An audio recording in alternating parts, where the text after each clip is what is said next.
En esta mañana vamos a compartir un mensaje titulado De lo alto a lo profundo. Así es el nombre del mensaje que vamos a compartir esta mañana. Y vamos a orar también para que el Señor nos ayude y haga que nuestro corazón reciba esta palabra, esta semilla que va a germinar. Amén. Señor, te damos gracias. En esta mañana tú eres el Rey, el dueño y el Señor de esta obra que tú has comenzado desde antes de la fundación del mundo y que ya en la eternidad, Señor, ha sido dispuesto todo y que en la cruz tú consumaste esta obra perfecta. Entregamos en tus manos lo que somos, lo que hacemos, nuestros corazones, para que tu palabra haya cabida en nosotros, nos transforme, nos mude internamente y nos lleve de gloria en gloria para lo que tú nos has llamado. Que tu palabra haga una transformación poderosa y maravillosa en nuestra vida. En el nombre de Jesucristo, nuestro Rey, nuestro Señor. Amén. De lo alto a lo profundo, así se llama este tema. Desde acá, su amigo Pastor Juan Álvarez, para compartirles este mensaje que vamos a deleitarnos, a degustarnos el capítulo completo del segundo libro de Crónicas, capítulo 26. Ese va a ser nuestro texto con el cual vamos a estar trabajando, con el cual Dios nos va hoy a procesar, el cual el Señor va a tomarlo como un cincel y su martillo y nos va a comenzar a quitar lo que no le agrada a Él.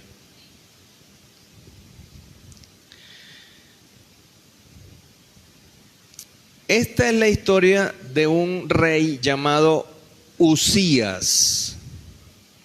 A mí me sorprendió esta historia, yo no la había trabajado antes. Recientemente escuché de este rey y me sorprendió y entendí que era lo que Dios quería que compartiéramos hoy. Segundo libro de Crónicas, capítulo 26.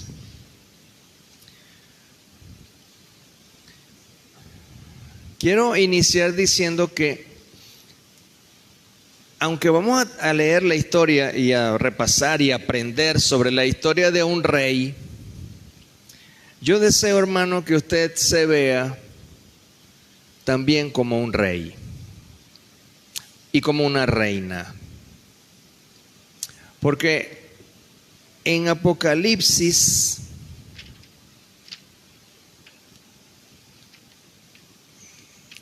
en Apocalipsis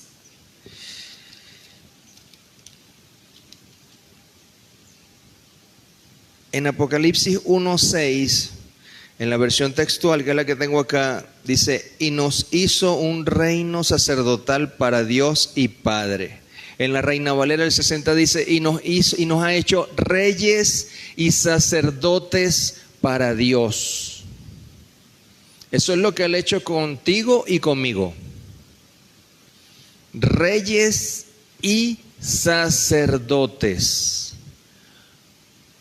Pero ¿para quién dice ahí ese texto de Apocalipsis? Para Dios, no para mi esplendor, no para su esplendor, sino para Dios. Y es lo interesante de la historia de este rey llamado Uzías, porque vamos a ver que este hombre comenzó un ascenso increíble en su vida y en algún punto cayó estrepitosamente. Uzías, el nombre nada más de Uzías, quiere decir mi fuerza es Jehová, y también quiere decir Jehová es mi fortaleza. para que tengamos una idea de lo que significa el nombre de este joven rey, que como vamos a leer a continuación en el libro de Crónicas, comenzó a reinar desde muy joven. Dice este texto: el pueblo de Judá tomó a Uzías, que tenía 16 años. Estoy en segundo de Crónicas, capítulo 26, versículo 1. E hicieron que reinara en lugar de su padre Amasías. 16 años tenía este joven cuando comenzó a reinar. Un joven inexperto, una persona que no sabía, que había visto a su papá como rey. Pero su papá culminó su vida en una tragedia. Su papá fue asesinado. El rey Amasías fue asesinado. O sea que este joven empezó huérfano, empezó desconcertado, empezó no con un muy buen ejemplo, y le tocó asumir una responsabilidad de liderar una nación, bueno, un reino, porque Israel en ese momento estaba dividido en dos reinos, el reino de Israel y el reino de Judá, y a él le correspondía asumir la responsabilidad de reinar sobre Judá. Pero podemos visualizarlo como una nación. Entonces, este anterior rey asesinado fue llamado a reinar a los 16 años. El texto nos sigue diciendo en el versículo 3 que era de 16 años cuando comenzó a reinar, y reinó 52 años en Jerusalén. El versículo 4 nos da otro dato: hizo lo recto ante los ojos del Señor, conforme a todo lo que había hecho su padre Amasías. Y también dice que persistió, en el versículo 5, en buscar a Dios en los días de Zacarías, que era un hombre entendido en visiones de Dios. Y termina diciendo el versículo 5 algo muy clave, y es que es asombroso. Dice: y en los días en que buscó a Dios, Dios lo hizo prosperar. Ahí hay una clave. La prosperidad, el éxito, proviene de un corazón que se rinde o que reconoce a Dios que está por encima de uno. Este muchacho comenzó excelentemente bien su tarea, su rol, lo que le correspondía. Muchas cosas se desprenden con excelencia de la vida de este rey. Vamos a ir haciendo unos pequeños resúmenes, ¿verdad? Del versículo 6 en adelante comenzamos a ver algunos elementos importantes. Dice que salió a combatir contra los filisteos, derribó al menos 3 muros de los enemigos, edificó ciudades entre los filisteos, que era uno de los pueblos acérrimos enemigos de Israel. El versículo 7 dice: y Dios lo ayudó contra los filisteos y contra los árabes que vivían en Gurbal y contra los meunitas. Y los amonitas, que es otra nación, pagaron tributo a Uzías, y su fama se extendió hasta la entrada de Egipto, pues se había hecho sumamente fuerte. Estamos hablando que este rey tuvo victorias militares. Pudo enfrentar, disuadir cualquier intento de ataque de los pueblos enemigos cercanos. Los sometió y los hizo pagar tributo, es decir, los sometió. Pero no se ve aquí un nivel de crueldad o algo, sino que hizo que le pagaran tributos. Los dejó trabajar, hacer sus cosas, pero tenían que pagar un impuesto a ellos. Pero Dios estaba con Uzías. Lo había hecho fuerte. ¿Qué otra cosa hizo Uzías aparte de esas victorias militares? Estamos viendo a un rey que levantó una nación con poder. ¿Qué otra cosa hizo? A partir del versículo 9 y el versículo 10, vemos cómo él potenció la economía de su reino. Verso 9 dice que edificó torres en Jerusalén y detalla junto a la puerta de la esquina, en la entrada del valle, en el ángulo entrante del muro, y las fortificó, brindando seguridad y estratégicamente otra cosa que él quería, que el 10 nos lo revela, que edificó torres en el desierto también, excavó muchas cisternas, pues tenían numerosos ganados y poseía además labriegos y viñadores en los montes y en las regiones fértiles, pues amaba la agricultura.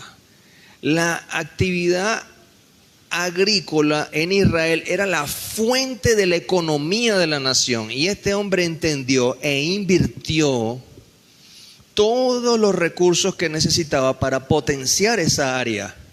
Pero además de esos recursos, que fue que excavó y creó pozos, organizó las tierras para el pasto, la agricultura para que produjera el alimento, construyó torres de vigías para proteger todas esas instalaciones de cualquier ataque sorpresivo.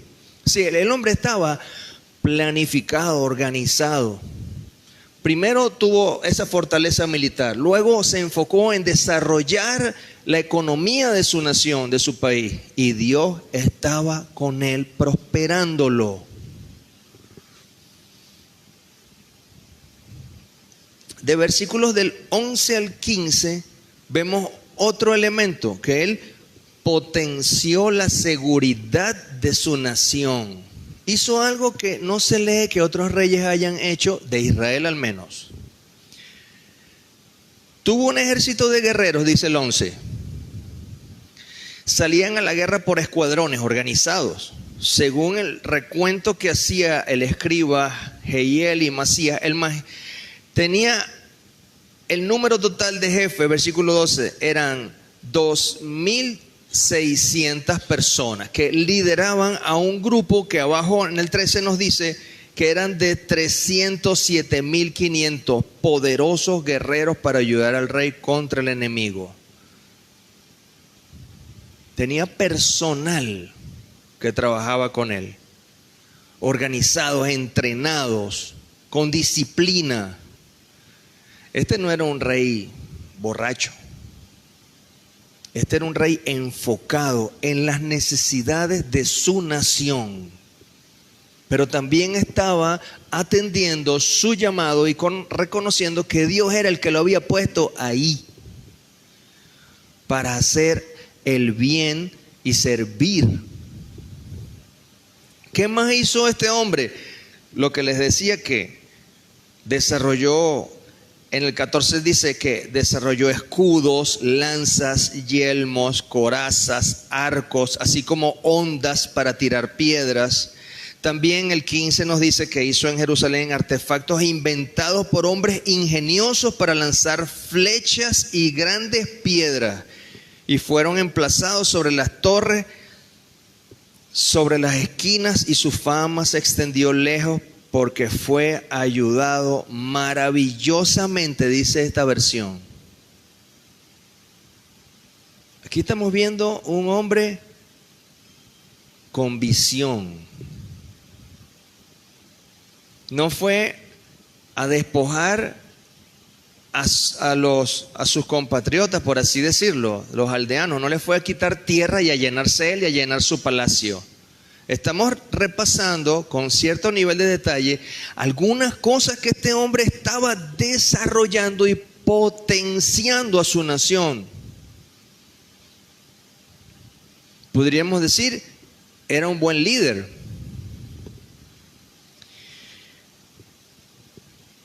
Aquí lo que nos llama la atención es que hay una palabrita en el versículo 15 que dice que fue ayudado maravillosamente hasta que llegó a ser fuerte. A partir de ahí algo cambió. Logró todas estas características de la nación, las logró sacar adelante, pero llegó un punto que él llegó alto, logró ver todo lo que había desarrollado y estaba respaldado con poder por Dios. Pero cuando él llegó a verse fuerte, firme, dice que algo pasó. Cuando comenzamos a leer esto, decía la Biblia que él reinó durante 52 años. Lo que no sabemos es cuántos años le tomó llegar a este punto donde nos encontramos ahora, pero le tomó años. No fue semanas, le tuvo que haber tomado años desarrollar y levantar a su país y tal vez hasta crear conciencia en cada una de las personas que formaban parte de su nación, del trabajo con excelencia, de cada uno asumir su propio rol.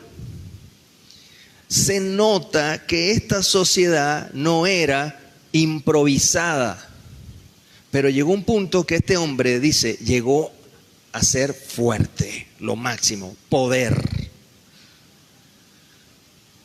No había amenazas enemigas, tenía la economía y riquezas y se creyó que estaba muy alto. Y aquí es donde comenzamos a ver el título de este mensaje, de lo alto, cómo Dios lo fue subiendo. Cada cosa que él hizo, Dios lo iba respaldando y llegó a un punto donde comenzó a bajar a lo profundo.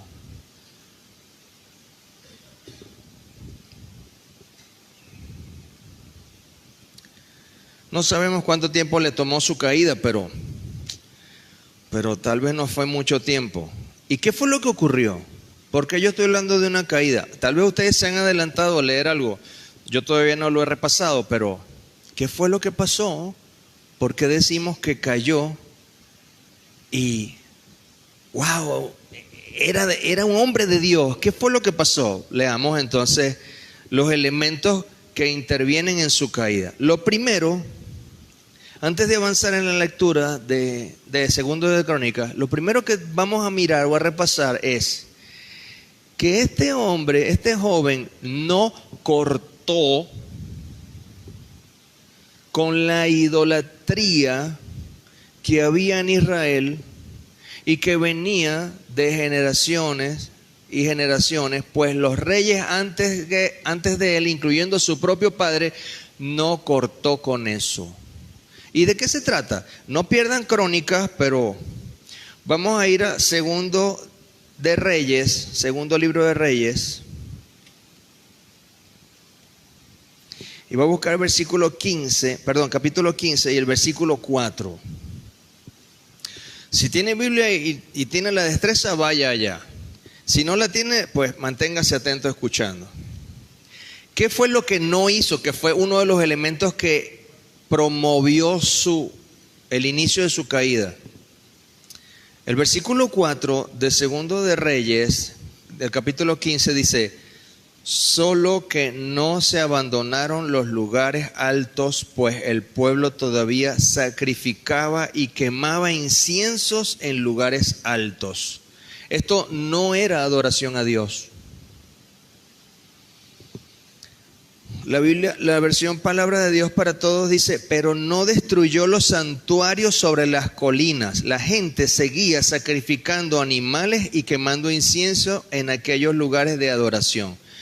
Pero esto no era una adoración a Dios, sino a ídolos que ellos habían aprendido de otros pueblos, de cuando transitaron en el desierto con Moisés y Josué, y de todo el resto de pueblos donde ellos llegaron a establecerse en sus tierras. Los pobladores o las naciones alrededor tenían esos dioses y fueron como seducidos. La muchedumbre de gente durante generaciones, y tenían por costumbre ir a ciertos lugares altos a presentar ofrendas, sacrificios y hacer peticiones a esos dioses paganos.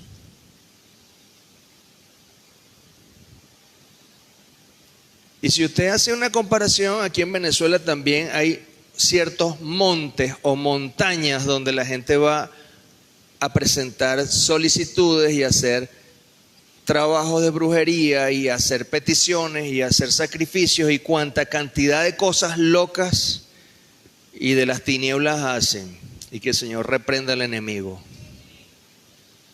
Pero para que usted más o menos contextualice en lo que significaban esas colinas de esa adoración extraña, hoy piense en Sorte. ¿Sí?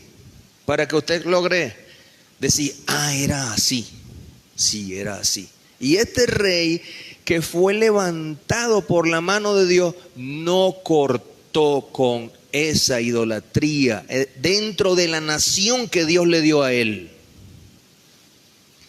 52 años tuvo para cortar eso y no lo hizo. Tal vez él pensaba, bueno, eso tiene tiempo ahí. Tal vez decía, bueno, mi papá lo dejó, ¿para qué lo voy a quitar yo? Pero era puro razonamiento humano. Porque, ¿qué decía la palabra de Dios directa, franca, en ese tiempo para él? Decía, no tendrás dioses ajenos delante de mí, no te inclinarás a ellos. Los 10 mandamientos de Moisés, ahí estaban eso. Él ya los tenía. Moisés fue mucho tiempo antes. ¿Por qué no cortó eso? Y usted me va a decir, pero ¿cómo eso influye si la historia que vamos leyendo no dice nada? Porque el enemigo trabaja así, en oculto. Porque el enemigo trabaja en sigilo. Trabaja entre las sombras. Y esa frase, entre las sombras, fue un posible título que yo le iba a poner a este mensaje. Porque durante 52 años de la vida de este rey, pero durante muchos más años antes de este rey, el enemigo estuvo minando la vida espiritual de Israel, carcomiendo. Usted sabe que de repente usted, no sé si ha visto algunas como cosas de tierra que se levantan, que es de hormigas o de termitas. Usted rompe eso y eso está hueco por dentro. Y por fuera se ve una estructura firme, pero usted pasa la mano y se abre un hueco como un cráter. Y usted dice, ¿pero qué pasó aquí? O usted pisa y se le va el pie. ¿Qué pasó? Así mina el enemigo la vida de las personas. Minó la vida de una nación, aunque se veía la prosperidad, el crecimiento, el desarrollo, estaba potenciado el reino de Judá, pero no se había atendido lo espiritual en Judá. Solo lo físico, lo financiero, lo tangible, lo material, y eso no lo es todo. Recuerda que yo comencé diciéndole que nosotros, usted y yo, somos reyes y sacerdotes. Así como Uzías tuvo la responsabilidad de administrar y de gobernar una nación, un reino llamado Judá, Usted tiene la responsabilidad de gobernar, administrar su propia vida y sus decisiones respecto a usted y a las personas que dependen de usted. Ahora usted se va a comenzar a meter en los zapatos de este rey, porque de eso se trata. Un mensaje de parte de Dios viene a decirme a mí qué cosas debo mejorar. Puede venir a decirme, te estoy ayudando, vas bien, pero también viene a decirme, aquí hay un error, tienes que corregirte. ¿Por qué? Porque no somos perfectos. No lo somos. O cuando usted está haciendo la masa para las arepas, no se asegura de que esté lista antes de formar la arepa y ponerla en el budare o en el sartén a freír. Usted no pone esa masa antes de que esté bien compacta, suavecita, como usted lo sabe hacer seguramente. No le queda agrietado, no la monta así que usted la pone y se le abre.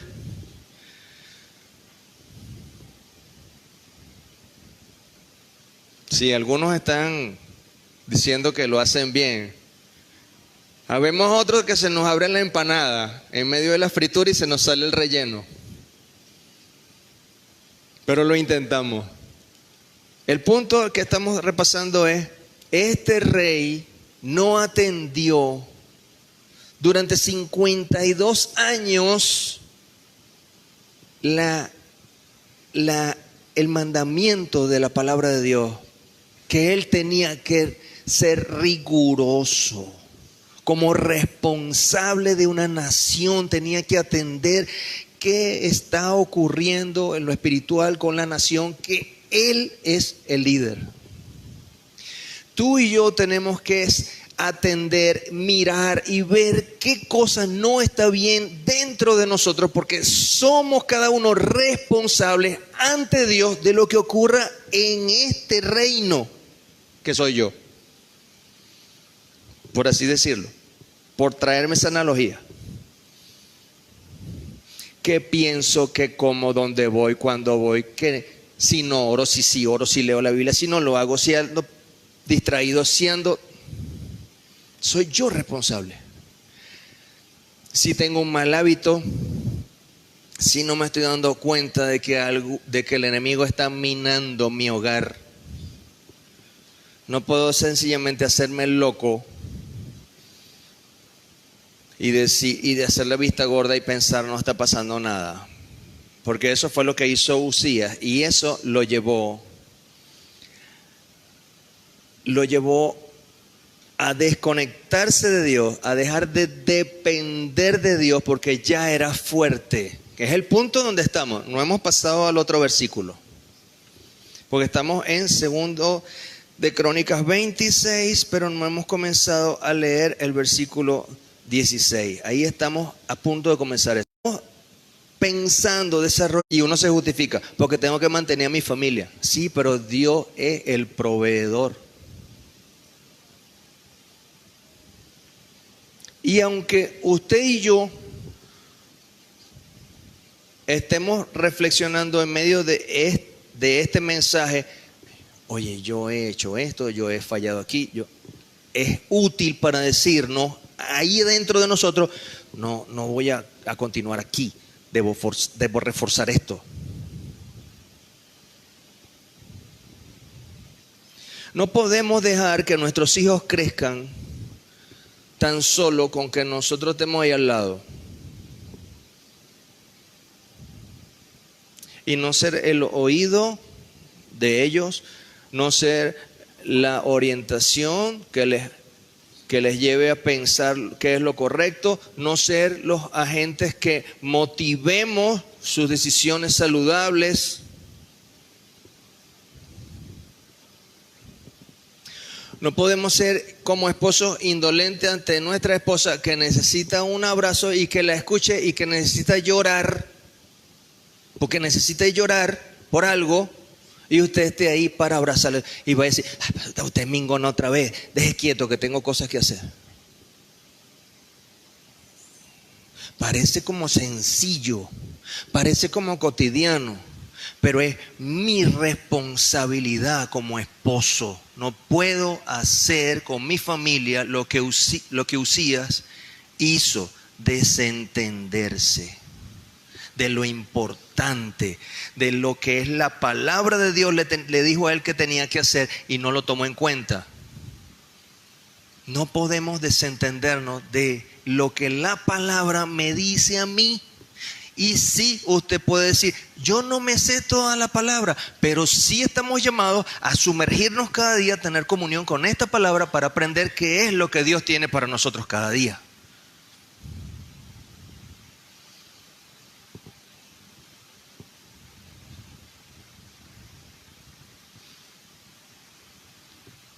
El enemigo lo que hizo allí con Usías al dejarlo andar en esa idolatría fue cada vez ganar espacio en silencio, ocupar el territorio, ocupar su mente, ejercer fuerza para debilitarlo y apartarlo del camino de Dios. Y esas son exactamente las mismas cosas que hace contigo y conmigo, o que quiere hacer si nosotros le dejamos. Recordemos cuál es la tarea del enemigo. Evangelio según San Juan, capítulo 10, primera parte de ese versículo, 10. Evangelio según San Juan, capítulo 10, versículo 10. La primera parte de ese versículo, Jesús, que es el que está hablando, dice: el ladrón no viene sino para hurtar, matar y destruir. Esa es la tarea de Satanás, que el Señor lo reprenda. En la vida de la humanidad, y más se enfoca en atacar la vida de un creyente, en la vida de alguien que dice que tiene al Señor en su alma, en su corazón.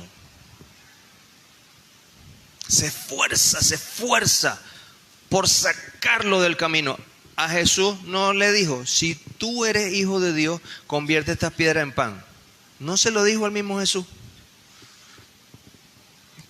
¿Qué queda para usted y para mí? Gracias que lo tenemos a Él, a Cristo Jesús en nosotros, que es nuestro defensor, nuestro ayudador, el poderoso, es el único con quien podemos nosotros hacerle frente al ataque del enemigo, porque solo no podemos. Al mismo Jesús le dijo eso. 3 veces lo tentó y le dijo, adórame, inclínate y adórame. ¿Se acuerdan en la tentación de Mateo 4? Le dijo, inclínate, adórame, yo te daré todos estos reinos. Le mostró todos los reinos y el poderío de la tierra.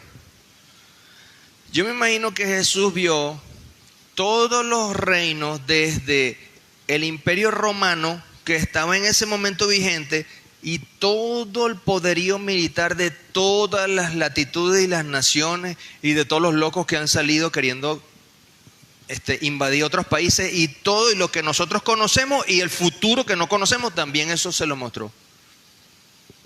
Y le dijo, yo te pondré como jefe de todos.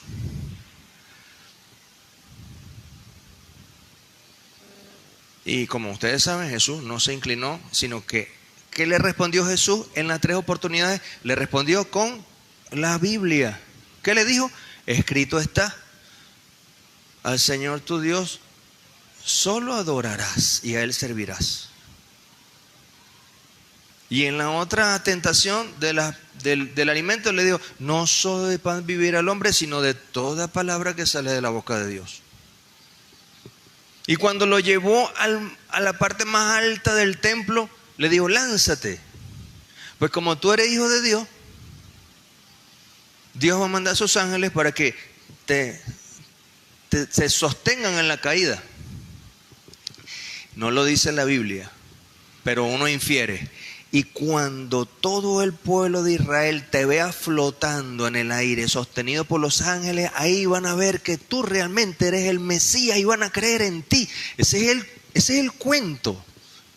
Ese era el propósito de Satanás. Eso es lo que metía en la mente. Cualquiera hubiera dicho, verdad, me van a ver flotando. Y ahí todos verdaderamente van a creer en mí. Y el Señor le respondió, no tentarás al Señor tu Dios. Me sujeto a Dios, lo que me está diciendo en la Biblia. La única manera es nuestra relación con la Escritura. Es la presencia de Él, de Cristo Jesús en mi vida. Sujetarme a lo que dice la Biblia. Es los únicos elementos que tenemos para vencer. Y tú y yo necesitamos vencer a diario.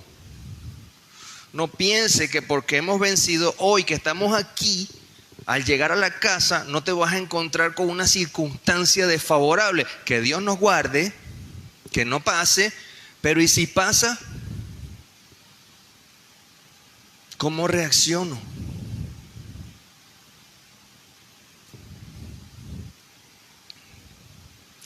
Menos mal y gracias a Dios que el versículo 10 de Juan 10 no terminó ahí, sino que Jesús continuó y dijo, pero yo he venido para que tengan vida y para que la tengan en abundancia.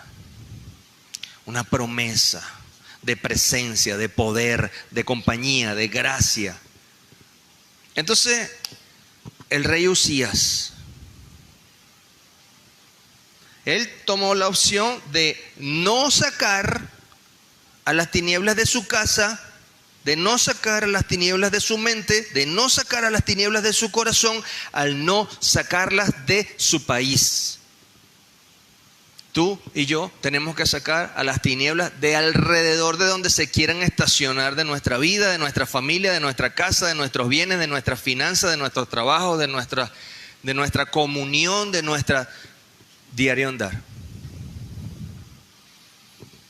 Y por no haber hecho eso, entonces ahí vamos a leer la estocada final, que es donde estamos en el versículo 16. La estocada final del enemigo sobre Usías, que parecía que no hubiese estado trabajando, pero estaba trabajando en oculto, callado, en la sombra. ¿Qué pasó con el rey Usías? Bueno, el enemigo le hizo percibir que nadie más estaba sobre él, ni Dios, ni su santa ley, pues él era el rey y estaba enaltecido. Leamos versículo 16, dice, sin embargo, cuando llegó a ser fuerte, su corazón se enalteció hasta corromperse. Dígame algo. Usted que estudia la Biblia, dígame algo. ¿A qué se le parece esto que acabamos de leer de se enalteció y su corazón fue corrompido? ¿A qué se le parece? ¿A qué personaje de la Biblia se le parece eso? A Satanás, cuando era un ángel antes de la caída de él. ¿Por qué? Porque él era lo más hermoso de la creación y él tenía la responsabilidad de dirigir la adoración celestial. Pero cuando Satanás descubrió en el escritorio celestial de Dios que tenía Dios el plan para crear al ser humano y que al ser humano le iba a dar un sitial de honor tan especial que lo iba a convertir en su hijo, se llenó de ira, de envidia, de egoísmo, se corrompió. No le bastó con el nivel donde Dios lo tenía. Quiso más y más y más. Y esa fue la clase de pensamiento y de tentación que él le puso a Usías. Sí lo ve. La Biblia no te lo dice así, pero el Espíritu Santo sí nos lo dice así. Lo mismo que pasó Satanás se lo puso a Usías. Y lo mismo lo quiere replicar en cada una de las personas. Y más en cada creyente. Diciendo, no, ya tú estás en un nivel. Ya tú estás en un nivel, no sé. Estás hecho. Ahí es cuando más debemos humillarnos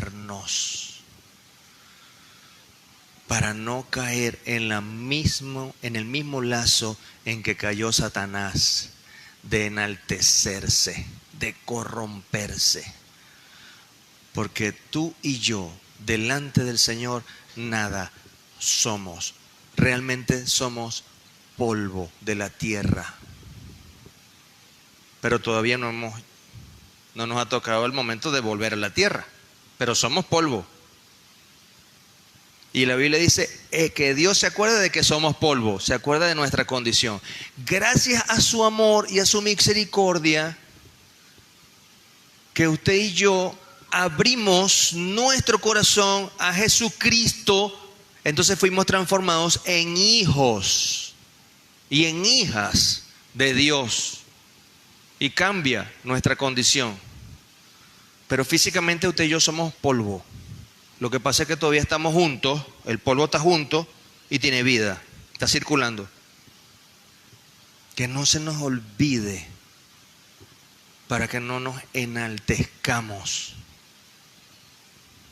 Porque como dice el primer versículo con que comenzamos, y nos hizo reyes y sacerdotes para Dios su Padre. A Él, sigue diciendo el versículo, a Él sea la gloria. Así dice Apocalipsis 1:6. Nada soy. Nada soy. Esto nos blinda en contra del pensamiento. Ay, pero tú sí lo haces bien, pero tú ya tienes tantos años en la iglesia, en la congregación, tú tienes tal posición, tal ministerio, tal. No, nada soy. Él es el que tiene la gloria. No vamos a caer en la trampa en que cayó el rey Usías, porque tú y yo también somos reyes y somos tentados. Lo que nos debe diferenciar es la decisión que tomamos. Seguimos leyendo. Esta versión, que es la textual, dice, después que dice corromperse, dice, y fue infiel a Jehová su Dios, pues llegó a entrar en la casa de Jehová para quemar el incienso sobre el altar del incienso. En este tiempo, un rol era el del rey y otro rol era el de los sacerdotes. Y los sacerdotes únicamente podían ejercer ese rol si venían del linaje de Aarón, el hermano de Moisés, y habían sido santificados y habían pasado por un proceso y tenían una vida distinta. Esa tarea que estaba haciendo, que quería hacer Usías, no le correspondía a él, sino a los sacerdotes. Quemar el incienso en el templo. Entonces, dice el 17, tras él entró el sacerdote Azarías junto con 80 sacerdotes de Jehová. Y me gusta esta versión, porque esta versión dice hombres de valor. Dice esta versión, hombres de valor. Hombres de valor.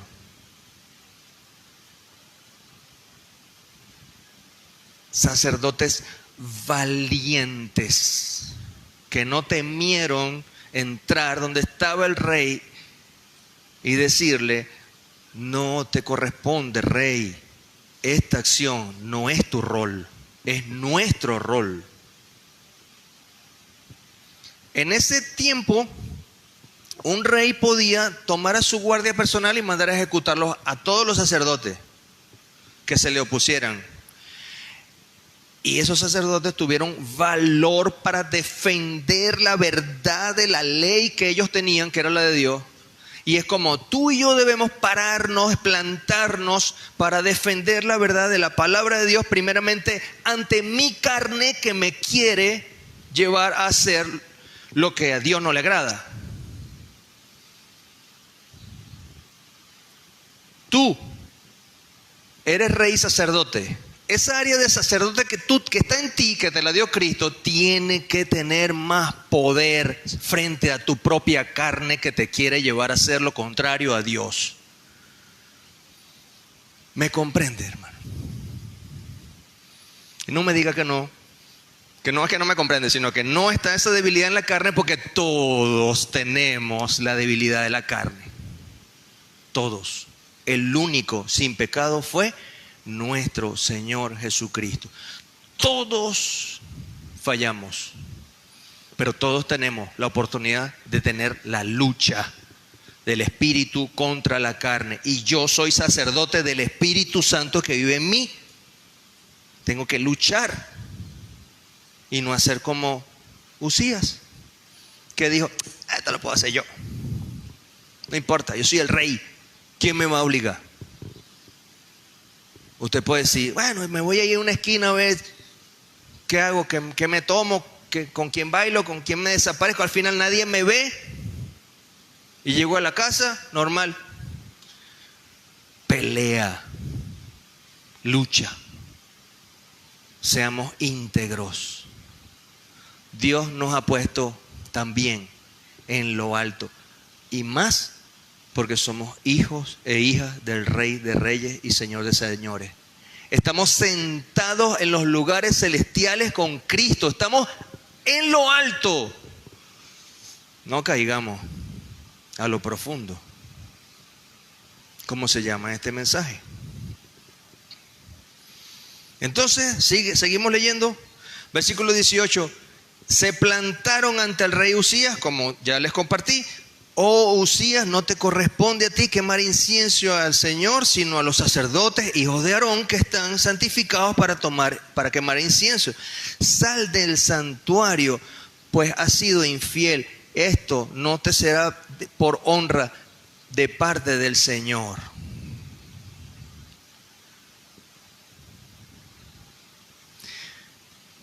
El versículo 19 dice que Usías tenía un incenciario en su mano para quemar el incienso. O sea, él estaba ahí testarudo, terco, necio. Voy porque voy.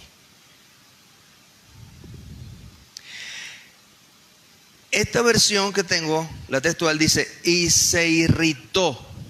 ¿Cómo dice la Reina Valera? Se llenó de ira. Yo no sé si ese hombre temblaba de la rabia. Usted tal vez ha sentido esa sensación. No es extraña para usted, y yo también. Pero el problema no es solamente sentir eso, es dominarlo. Pero este hombre no lo dominó. Este hombre estaba casi que le iba a darle con el incenciario en la cabeza. Y cuando estaba ahí adentro en la presencia del Señor, ¿qué dice la Biblia? Le brotó lepra en la frente.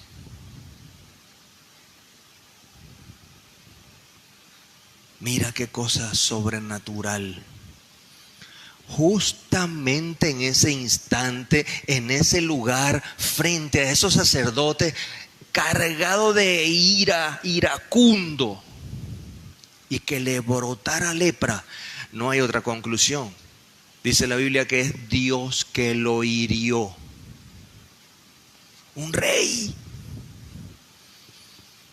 tan alto, leímos todo lo que conquistó, todas las cosas que logró en su país, y mira por una ira descontrolada. Lepra, Dios santo, Dios guarde. Lepra le brotó en la frente delante de los sacerdotes en la casa del Señor, junto al altar del incienso.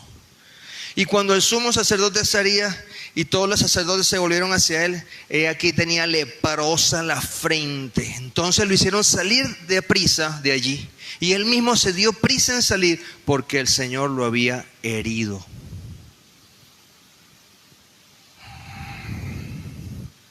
Wow.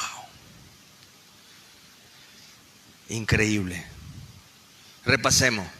Se enalteció hasta corromperse.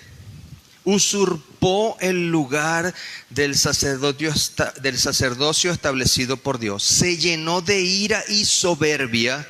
Dios lo derribó e hirió con lepra instantánea en su frente. Salió humillado y aprisa del santuario. Sigo aquí y lo comparamos con la Biblia. Vivió leproso hasta el final de sus días.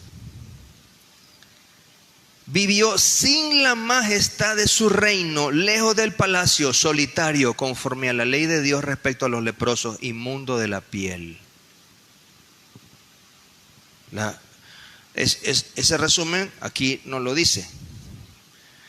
El 21. Y el rey Usías fue leproso hasta el día de su muerte. Habitó leproso en una casa aislada. Había sido excluido de la casa del Señor. Su hijo asumió el cargo en la casa real, juzgando al pueblo en la tierra. Pregunto. Este es el mismo hombre que con la ayuda de Dios hizo crecer, desarrollar y potenciar a todo un país. Es el mismo que ahora está leproso, aislado en una casa, sin ningún lujo, sin contacto con sus hijos, con su familia. Es el mismo. No pareciera el mismo. Que el Señor nos ayude cuando contrastemos esta historia con la nuestra. Esta historia con tu historia de vida, con mi historia de vida. Y que nos ayude a tener temor de Dios, reverencia al Señor, reconocimiento de que Él está arriba, de que yo no me igualo a Él, de que Él es mi Dios, que yo le sirvo y que lo que tengo es porque Él me lo ha dado. Pero vamos por la mitad de la prédica, hermano. Vamos por la mitad. Siéntese bien ahí porque apenas vamos por la mitad. Qué sorprendente. Así como está escrita esa historia de este rey, y esta historia forma parte de la palabra de Dios, tú y yo también estamos escribiendo. Bueno, sí y no. Pero nosotros con nuestra vida, con nuestras decisiones diarias, escribimos un libro. Se nos está registrando en los cielos un libro a cada uno de nosotros. Lleva tu nombre y mi nombre. En ese libro se registran los actos que tú y yo hacemos.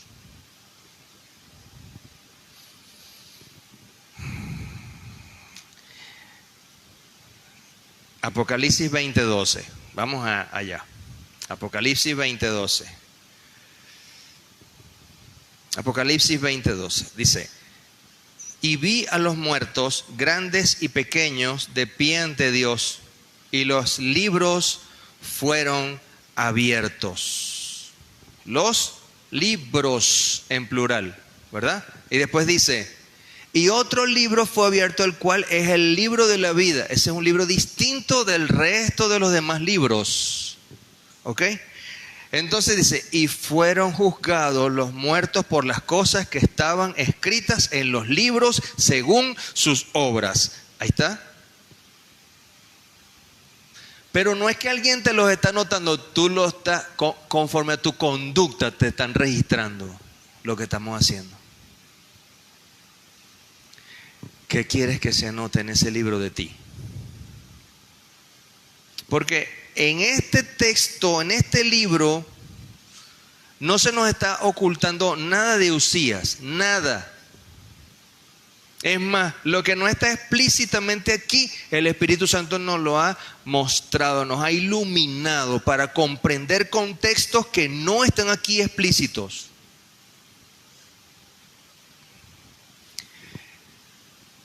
Nuestros libros también van a estar abiertos de par en par.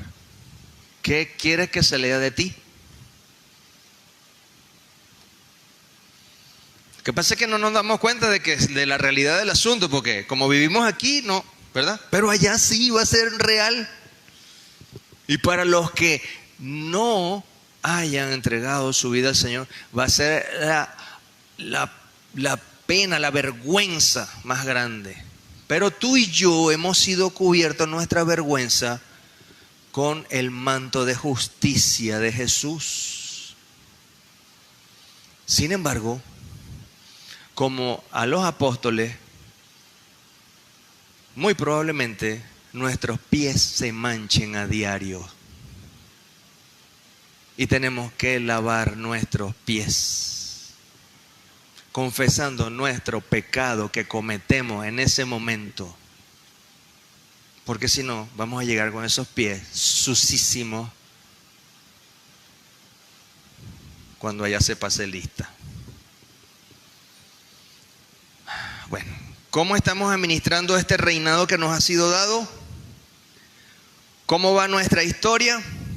¿Cómo proyectamos nuestro final ante Dios? Me miro hacia adentro y el Señor me ayude a corregir, a mejorar, a cambiar.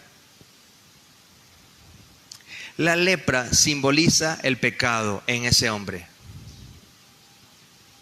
La lepra vino por el pecado de ese hombre. Pero así como no había cura en ese momento, no había una cura natural en ese momento para la lepra, porque no la había, hoy hay un tratamiento contra la lepra, que un venezolano lo descubrió un médico. Creo que fue el doctor Convit, sí, que no está, creo que ya falleció. Pero en aquel momento no había cura física. Usted puede recordar a Naamán, pero Naamán fue sanado sobrenaturalmente por Dios, la palabra de Eliseo. Pero no había cura en aquel instante, en aquel tiempo. Así como no hay cura física terrenal del pecado, no hay cura para eso físicamente hablando. Terrenalmente no la hay. No hay algo que tú te puedas echar para limpiarte. No hay nada que tú puedas hacer para quitarte el pecado. No hay.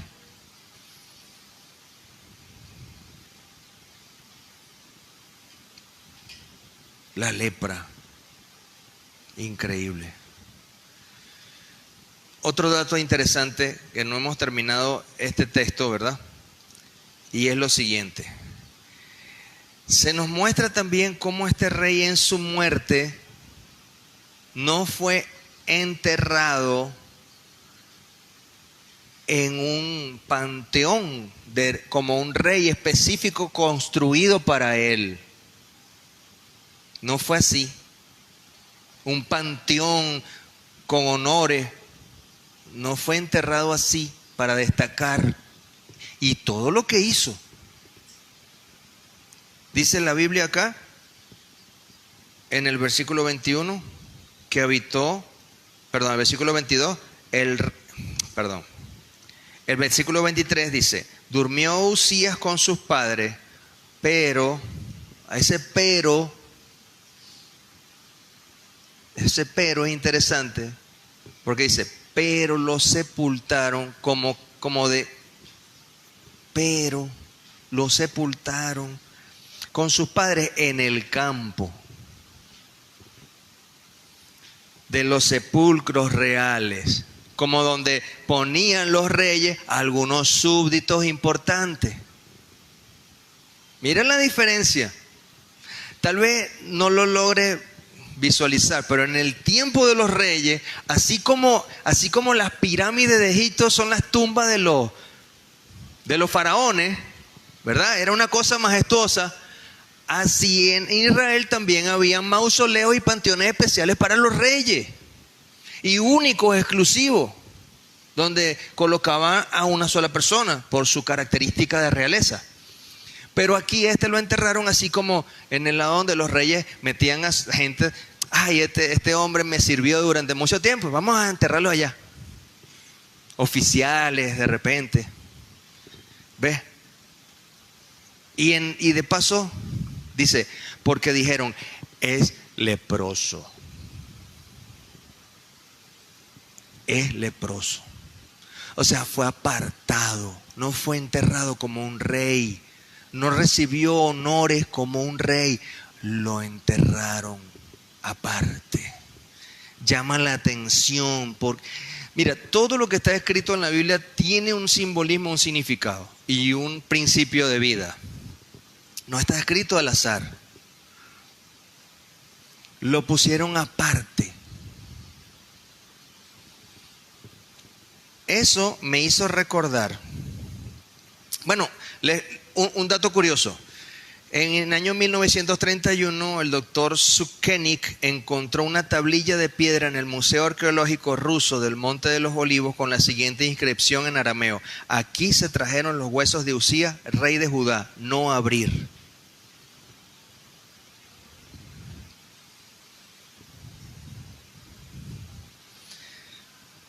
Qué cosa tan simbólica, lo enterraron aparte. Eso me puso a pensar en, por ejemplo, y pondrá las ovejas a su derecha y a los cabritos a la izquierda. Entonces el rey dirá a los de su derecha: venid benditos de mi Padre, heredad el reino que ha sido preparado para vosotros desde la fundación del mundo. Y a los de la izquierda les dirá: apartados de mí, malditos, al fuego eterno. Estos irán al castigo eterno y los justos a la vida eterna. Ese apartado de enterrarlo así, sin honor, hace ver esta diferencia que estamos leyendo ahora. Y la diferencia ¿quién la hace? ¿Quién hace la diferencia? Bueno, unos decidimos recibir la cura a nuestro pecado que desciende del cielo y otros no. Esa cura, la sangre del Cordero de Dios, el regalo del Hijo de Dios, y donde nuestro nombre es escrito en el libro de la vida. Y el que no se halló escrito en el libro de la vida fue lanzado al lago de fuego. Nuestro nombre está ¿dónde? Tan solo en los libros que se están escribiendo en general, o mi nombre y tu nombre están escritos en el libro de la vida. ¿Con qué tinta se escribe tu nombre en el libro de la vida? Con la sangre que Jesús derramó en la cruz. Con esa tinta se escribe tu nombre en el libro de la vida. En medio de nuestro reinado necesitamos quitar las tinieblas de en medio y pedir la presencia de Dios en nuestra vida. Necesitamos la cura del pecado que viene de arriba, con que somos limpiados. Apocalipsis 1:5 dice: y de Jesucristo, el testigo fiel y primogénito de los muertos y el soberano de los reyes de la tierra, al que nos amó y nos lavó de nuestros pecados con su sangre. ¿Tú estás seguro que has sido lavado? Es decir, tú le dijiste al Señor que viniera a ti y te lavara con su sangre y entregaste tu vida a Él. ¿Tú hiciste eso? Si tú no hiciste explícitamente eso, tienes que hacerlo. Necesitas hacerlo. Porque si eso es así, si tú no le has dicho explícitamente al Señor: Señor, necesito de ti, necesito que vengas a mi vida, necesito que entres en mi vida, necesito que me laves con tu sangre mis pecados, yo te he fallado. Si eso no lo has hecho así explícitamente, hablándoselo a Él, tú aún estás en tinieblas. No estamos aquí para condenar a nadie, estamos para exponer la verdad, la realidad, bíblica que Uzías no tomó en cuenta y minó su mente y su vida hasta enaltecerse y fallar, y cayó de lo alto a lo profundo. Si tú no has entregado tu vida a Jesucristo de esta forma, necesitas hacerlo.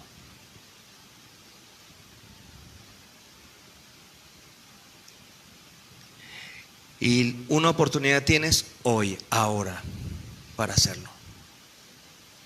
Ahora, si no lo has hecho. Y no importa que tú pienses que yo tengo algún tiempo aquí en la iglesia, no importa. Lo que le importa al Señor es que tú vengas a Él y entregues tu vida rendida totalmente. No vivas reinando más para ti. Sé rey para Él y Él te pondrá en un lugar en alto. ¿Hay alguien acá que quiera entregar su vida a Cristo de esta forma? Si hay alguien aquí, levante su mano. Si hay alguien que necesita entregar su vida a Jesucristo, levante tu mano con valor. Que queremos orar por ti, ayudarte a que comiences a caminar una vida genuina, profunda con el Señor.